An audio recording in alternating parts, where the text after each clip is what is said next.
सावन मास महात्म्य 7वां अध्याय। ईश्वर ने कहा, हे सनंत कुमार, अब उत्तम मंगलवार का व्रत कहूँगा, जिसके करने से वैधव्य का नाश होता है। विवाहोत्तर 5 साल तक इस व्रत को करें। इसका नाम मंगलाकोरी व्रत है। यह पाप को नष्ट करने वाला है। विवाह के अंतर पहले श्रावण माह में शुक्ल पक्ष के पहले मंगलवार के दिन इस व्रत का शुभारंभ करें। पुष्प मंडल निर्माण कर उसे कदली स्तंभों से शोभित करें। नाना तरह के फलों तथा रेशमी कपड़ों से विभूषित करें। उसमें देवी की प्रतिमा स्थापित करें। यथाशक्ति उस प्रतिमा का अर्चन करें। उस मंगला गौरी प्रतिमा का षोडश उपचारों से 16 दुर्वा दलों और 16 चिड़चिड़ा दलों से 16 चावल तथा 16 चने की दाल से अर्चन करें। 16 बत्तियों का एक दीपक हो या 16 दीप जलाकर भक्ति द्वारा दही तथा चावल का नैवेद्य समर्पण करें। देवी के नज़दीक सील लोटा रखें। इस प्रकार 5 साल तक व्रत करें। फिर उद्यापन कर माता का बायना दें। बायना का प्रकार सुने। मंगलाकोरी की एक पल सोने की प्रतिमा या आधे पल या आधे के आधे पल या यथाशक्ति सोने की प्रतिमा बनवाए। सकत्यानुसार सोने या चांदी आदि से निर्मित घड़े को चावल से भरे। उसके ऊपर घड़े के ऊपर मंगलाकोरी की प्रतिमा रखे। देवी के नज़दीक सील लोटा रखे। इस प्रकार माता के लिए बायना दे। हे वृप, इस प्रकार व्रत करने वाले मात्र से 7 जन्म तक सौभाग्य रहता है। पुत्र पौत्र संपत्ति आदि से युक्त हो पीड़ा करती है। संत कुमार ने ईश्वर से पूछा, हे शंभो, इस व्रत को पहले किसने किया? किसको इस व्रत को करने का क्या फल हुआ? ईश्वर ने कहा, हे वृप, पूर्व काल में कुरुदेश में श्रुति कीर्ति नाम वाला शास्त्र ज्ञाता कीर्तिमान तथा शत्रु रहित राजा था। वह 64 कलाओं का जानकर धनुर्विद्या विशारद था। पुत्र सुख को छोड़कर उस राजा को सब आनंद था। संतान के लिए राजा बहुत चिंताकुल हो गया। उसने जप तथा ध्यान युक्त हो देवी की आराधना की। उसके इस तप से देवी प्रसन्न होकर उससे बोली, हे सुपुत्र, वर मांग। श्रुतकीर्ति ने कहा, हे देवी, आप यदि राजी हैं तो शोभन पुत्र दो। हे देवी, आपकी कृपा रूपी प्रसाद से किसी अन्य चीज की कमी नहीं है। राजा की ऐसी वाणी को सुना मन मस्ती हुई। देवी ने कहा, हे राजन, तुम दुर्बल वस्तु की याचना करते हो, लेकिन मैं कृपा कर तुमको पुत्र दूंगी। हे राजेंद्र, सुनो, पुत्र अत्यंत गुणी होगा, पर 16 साल से अधिक नहीं जीवेगा। यदि सुंदरता तथा विद्या विहीन पुत्र होगा तो वह पुत्र बहुत समय तक जीवित रहेगा। देवी की वाणी सुन राजा चिंता करने लगा। उसने अपनी भार्या से विचार कर गुण विशिष्ट संपूर्ण लक्षण युक्त 16 साल तक की आयु वाला पुत्र मांगा। देवी ने उस समय भक्त राजा के लिए आज्ञा दी, हे नृप नंदन, मेरे दरवाजे पर आम का पेड़ है। मेरी आज्ञा से उस आम के पके फल को लेकर अपनी पत्नी को खाने को दो। उसके खाने से उसी समय रानी निसंदेह गर्भ धारण करेगी। राजा ने प्रसन्न हो देवी की आज्ञा अनुसार अपनी पत्नी को आम्र फल दिया। उसके खाने से पत्नी से गर्भ धारण किया। उसके 10वें महीने में देवतुल्य पुत्र का जातक कर्म आदि संस्कार कर दिया और शिव स्मरण करते हुए पिता ने उसका चिरायु नाम रखा। जिस समय उसे 16वां साल प्रारंभ हुआ, उसी दिन से संपत्ति का राजा को चिंता लगने लगी। राजा ने विचार किया कि यह पुत्र बड़े ही कष्ट से प्राप्त हुआ है। उसने समस्त उसकी दुखद मृत्यु कैसे देखूंगा। अतः राजा ने पुत्र के मामा के साथ उसे काशी भेजने का प्रबंध किया। यशस्विनी राजपत्नी ने अपने भ्राता से कहा, तुम कारपटिक वेश धारण कर इस लड़के को काशी ले जाओ। मैंने पूर्व में पुत्र की प्राप्ति के निमित्त भगवान मृत्युंजय की प्रार्थना की है। हे विश्ववेश, पुत्र की प्राप्ति पर जगतपति की यात्रा के लिए भेजूंगी। अतः पुत्र को इसी समय ले जाओ। इसकी यत्न से रक्षा करना। वे अपनी बहन की वाणी सुनकर भांजे को साथ लेकर काशी गया। रास्ते में जाते हुए कई दिन बीत गए। वे आनंद नगर पहुंचा। वहाँ संपूर्ण समृद्धि से युक्त वीरसेन नाम का राजा था। उस राजा की कन्या का संपूर्ण लक्षण संपन्न मंगला गौरी नाम वाली रूप लावण्य संपन्न थी। उसमें बालिका सखियों के सहित अपने गांव के समीप रमणीक बगीचे में खेलती थी। उसी वक्त राजपुत्र चिरायु हुआ तथा उसका मामा दोनों वहां पहुंच गए। वे बालिका को देखने की इच्छा से ठहर गए।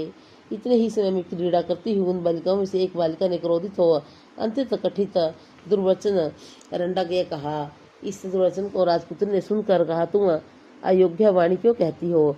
मेरे वंश में एक स्त्री नहीं है। मंगला गौरी के वर प्रसाद से तथा मंगला गौरी व्रत के प्रभाव से मात्र से मेरे हाथ से चावल जिसके मस्तक पर गिरे, तो हे सखी, उसके साथ विवाह हो जाने पर थोड़ी आयु वाला है तो वह भी चिरायु हो जाएगा। तदंतर सब बालिकाएं अपने अपने घर चली गई। उसी रोज राजकन्या का विवाह दिन था, बल्कि देश के दृढ़ धर्मा राजा के पुत्र सुकेतु नाम वाले को देना निश्चय हो चुका था। वह सुकेतु मूर्ख, कुरूप तथा बहरा था। अतः वर पक्ष वालों ने मंडप में अच्छा वर ले जाने का निश्चय किया। विवाह होने पर वहां सुकेतु चला जाएगा।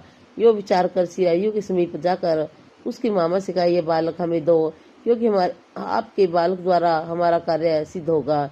इस भूमि पर परोपकार के तुल्य अन्य कोई धर्म नहीं है। यह वाणी श्रवण कर उसका मामा हृदय से राजी हुआ, क्योंकि इन्होंने पूर्व में वाटिका में बालिका की वाणी सुनी थी। लेकिन वर पक्षीय जनों से कहा, आप लोग इस बालक को क्यों चाहते हैं? कार्य सिद्धि के वास्ते वस्त्र अलंकार आदि मांगा जा सकता है, परंतु वर की भिक्षा नहीं दी जा सकती। आप लोगों के गौरवार्थ फिर भी मैं दे देता हूँ। उन्होंने चिरायु को वहां ले जाकर विवाह कार्य सिद्ध किया। कार्य होने पर रात गौरी शंकर के समीप चिरायु पुत्र सुप्रसन्न चित्त से राजकन्या मंगला गौरी के साथ सो गया। उसी रोज चिरायु का 16 साल समाप्त था। उसी रात को सांप के रूप में काल वहां आया। इसी समय दैवयोग से राजकन्या उठ गई। वह महासर्प को देख वह से विहल हो कांपने लगी। उसमें धीरता से राजकन्या ने सांप की पूजा की।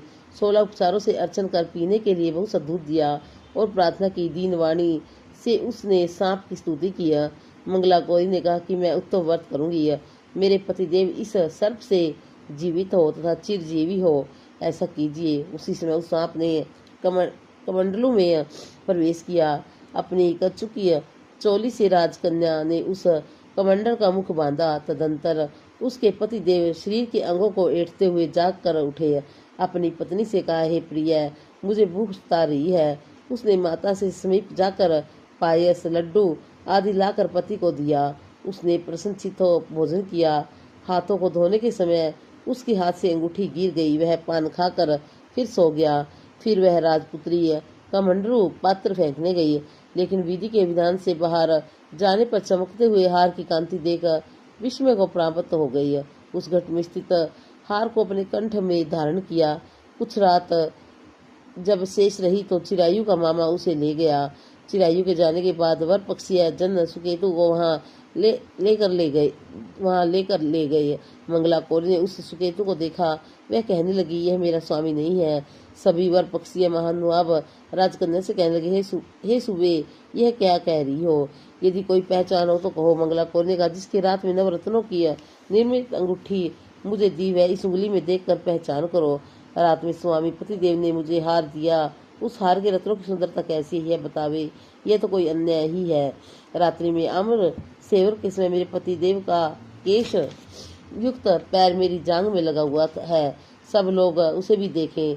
देरी न करे। रात्रि के समय जो बातचीत हुई है तथा भोजन क्या हुआ, उसे भी यह कहे तो यह मेरा पति होगा।